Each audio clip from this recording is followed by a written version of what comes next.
Google's AI search takeover just hit 48%. So almost half of all Google searches now show an AI answer at the top, not a link, not a website, an AI answer written by Google sitting above everything else. SEMrush data puts it at about 48% of all queries. Similar Web says about 43%. And a year ago, that was around 13 to 20%. So it's tripled in 1 year. If you get customers from Google, this changes everything about how people find you. And in the next few minutes, I'm going to show you the real story behind that number, why almost everyone is reading it wrong, and the one thing you need to do differently starting today. So stick around because near the end, I'll share the exact pattern to look for in your own data that tells you if this is already hitting your website right now. And let's start with why everyone is misreading this. Most people see 48% of searches have AI overviews and think it's a traffic story, which means less clicks, less visitors, sad times. And yes, the traffic numbers are brutal. We'll get to those, but the traffic drop is the symptom. The real story is about access. Here's what I mean. The old Google was a ranking system, 10 blue links. You fought your way up the list with content, links, and time. Position 1 got the most clicks, position 2 got fewer, and so on down the page. It was a ladder, but anyone could climb it. Slowly, sure, but the ladder was open to everyone. The new Google works differently. When the AI overview answers a question, it doesn't show a ladder, it shows an answer. And inside that answer, it quotes a small handful of sources. 3, 4, maybe 5 sites maximum. That's it. You don't rank into an AI overview, you get selected into one. And that selection comes from what I call the Shortlist Engine. Here's how the Shortlist Engine works in plain English. For any question people ask, Google's AI keeps a small, trusted set of sources it's willing to quote. A shortlist. If your site is on the shortlist for that topic, you show up in the answer. People see your name. Some click through. If you're not on the shortlist, you're invisible. Doesn't matter if you rank position 3, doesn't matter how strong your backlinks are, doesn't matter what your domain rated says. The AI answer sits on top of you and the searcher never scrolls down to find you. Think of it like a nightclub. The old Google was a queue. You wait long enough, work hard enough, you get in. The new Google has a guest list, so you're either on the list or you're standing outside watching other people walk in. Now, let me prove this with real numbers because I don't want you to just take my word for it. Pew Research tracked 900 US adults and analyzed 68,879 real Google searches. When an AI summary appeared, users clicked on a traditional result just 8% of the time. Without the AI summary, they clicked 15% of the time. So the moment that AI box shows up, your chance of getting a click gets cut roughly in half before anyone even reads your headline. It gets worse for the sites that used to win. Ahrefs actually analyzed 300,000 keywords using real Search Console data. When an AI overview appears, the click-through rate for the page ranked number 1 drops 58%, and that number is climbing fast. In April 2025, the drop was 34.5%. By December, it was 58%. So the sites that spent years fighting to hit position 1 are getting hit the hardest. And the better you ranked in the old game, the more you're losing in the new one. The damage actually spreads down the page too. Position 2 is down 50.8%. Even for example, position 10 is down 19.4%. Every spot on the page is worth less than it was a year ago. And here's a number that shows how this changes everything. People clicked on the links inside the AI summary itself just 1% of the time. 1%. So even the sites that are getting quoted aren't getting flooded with clicks. Google is keeping people on Google. Now, Pew also found people were more likely to just end their session after seeing an AI summary. 26% stopped browsing entirely compared to 16% without one. They ask, they read the answer, they close the tab, done. So if you've watched your Google traffic slide over the past year and you wondered, have I done something wrong? You probably didn't. The game just changed underneath you and it's changing really quickly. Now, quick pause here because if you're watching this and thinking, okay, this is exactly what's been happening to my website. This is what my team does all day at Goldie Agency. So we build SEO strategies for the AI search era, getting your business quoted inside AI overviews, inside AI mode, inside ChatGPT answers, getting you onto the shortlist for the questions your customers actually ask. You can book in a free SEO strategy session with us and we'll map out a custom game plan for your exact site, which queries you're losing to AI answers, which shortlists you can realistically get on, and what to fix first. Link in the comments description or go to goldie.agency. So we know the AI overview eats clicks. Now here's a part that should actually give you hope, because there's a winning side to this data too, and most people never hear about it. SEER Interactive studied 3,119 search terms across 42 organizations, over 25 million impressions. Here's what they found. When your brand gets cited inside the AI overview, your organic click rate is 0.7%. When you're not cited, it's 0.52%. Being cited gets you 35% more organic clicks than not being cited.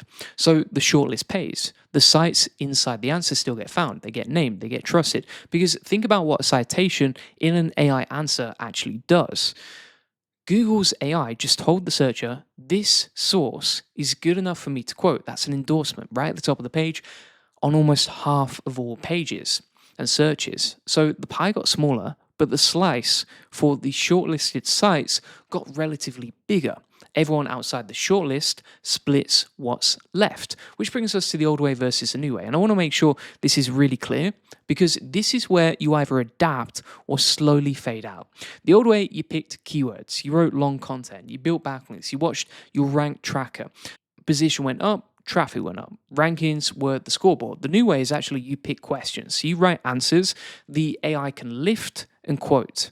You build your name across the places that AI already trusts, and you track citations, because rankings without citations means impressions without clicks.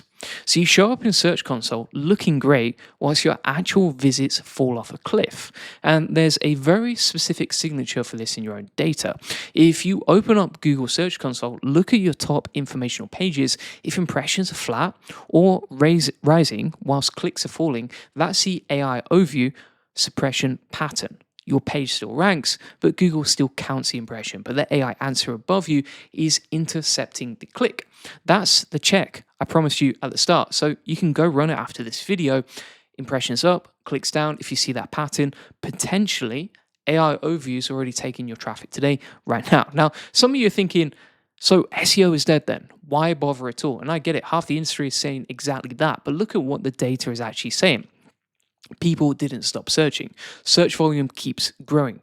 Google didn't stop using websites. The AI overview is built from websites. It reads them, picks the ones it trusts, and quotes them. So the web didn't die. The middleman changed how he introduces you. So SEO isn't dead. The old scoreboard is dead. The work moved from rank higher to get selected. And selection is a game you can win, because the AI has to quote somebody.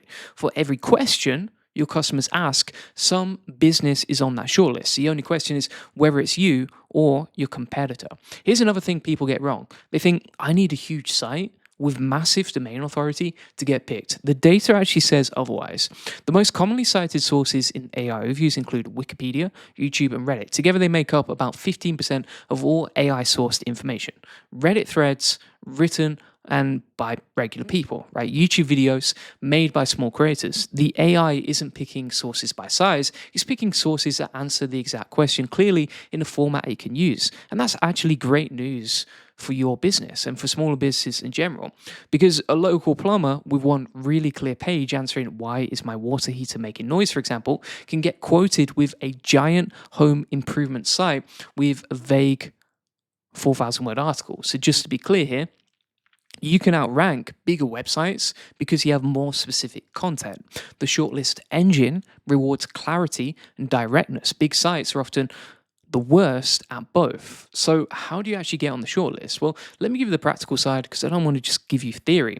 First, answer the question in the first 2 sentences. The AI often lifts short, clean, direct answers. If your page takes 400 words to get to the point, you're unquotable. Write the answer first, add the detail after. One quick example. If you run a wedding photography business, your pricing page should say what a package costs within the first paragraph. Then explain everything below it. Second, structure your pages so a machine can actually read them. So clear headings that match real questions people ask, short paragraphs, lists where lists actually make sense. The AI has to parse your page in a split second. If you make it easy, it's going to be easier to quote you. And third, be present where the AI already looks. So YouTube and Reddit get cited constantly. If your business has zero presence there, you're skipping 2 doors into the shortlist. A short, helpful video answering a common customer question can get you cited when your website alone couldn't. And fourth, change your scoreboard. I would stop obsessing over rank position and start tracking whether you appear inside AI overviews for your money questions. Google your own key questions. Check the AI answer. Are you in it? Is your competitor? That's a new rank tracker. And fifth, go after the queries where AI overviews don't dominate. Informational queries trigger AI answers most often, but searches with clear buying intent, local intent, comparison intent, the AI shows up less there, and people still click through because they need to actually buy something, book something, visit somewhere. So shift more of your content weight towards these searches that still send visitors. And here's where the trend line goes next, and this is the part that makes timing matter. AI overviews went from roughly 6 to 7% of searches at the start of 2025 to 48% now, a 58% jump in a single year. In AI mode, Google's full chat style search is growing even faster than AI overviews. So AI mode doesn't just put an answer above the links. There are no traditional links. It's more of a conversation. The AI answers, you ask a follow up, it answers again. The whole search happens inside Google. So the direction is set here. The AI answer layer keeps eating more of the results. SparkToro's data already shows about 58.5% of US Google searches end without a click to any external website. On mobile is 77%. So 3 out of 4 mobile searches, nobody leaves Google at all. If you follow that line forward and the search results as we knew it, 10 links, meta descriptions, the whole thing, that's more of a legacy view. The default becomes an answer with a few chosen sources weaved in, which means the shortlist becomes the entire game. And here's why the timing genuinely matters. Shortlists are sticky. Once the AI trusts a source for a topic, it keeps going back to it. The trusted set for your industry is forming right now. In 2026, whilst most of your competitors are still staring at rank trackers and wondering why traffic keeps dropping, every month you wait, those seats fill up. Getting onto an established shortlist later is much harder than getting onto one whilst it's still being written. One more objection I hear a lot is, this is too technical for me. I'm not an SEO person. Honestly, the new game is way less technical than the old one. The old game was link building, technical audits, crawl budgets, all of that. The new game is mostly this: answer real customer questions clearly, in the right format, in the right places. If you can explain your business to a customer on the phone, you can create a short list worthy content. The hard part is knowing which questions to target, what format the AI prefers for your niche, and how to check whether it's working. And that's strategy work. And you don't have to figure it out alone. Let me wrap up with the 3 things to take away. Number 1, almost half of Google searches now start with an AI answer, and it's climbing. This isn't a test anymore, it's the default direction of search. 2, the click math changed. 8% click through rate with an AI overview versus 15% without. 58% CTR drop at position 1. Rankings alone don't pay the bills now. And number 3, there's a winning side. Cited brands get 35% more organic clicks than non-cited ones. The businesses that get onto the shortlist for their customers' questions become the answer on nearly half of all searches. That's the biggest visibility opportunity in search since Google Maps launched local packs. The searchers didn't go anywhere. They're all still there asking the same questions, looking for someone to trust. Google just changed who it introduces them to. So here's what to do next. If you want a team to handle it, figure out which AI answers your customers are seeing, which shortlists you can win, restructure your content so Google's AI actually quotes you, and build your visibility across AI overviews, AI mode, and AI search engines. Book a free SEO strategy session with my team at goldie.agency. We'll look at your exact site, run the impressions versus clicks check with you, show you where AI answers are stealing your traffic, and build a custom step-by-step game plan to get your business selected into the answers your customers are already reading. That call is free. Link in the comments description or go to goldie.agency. The shortlist for your industry is being written now. Make sure your name is on it.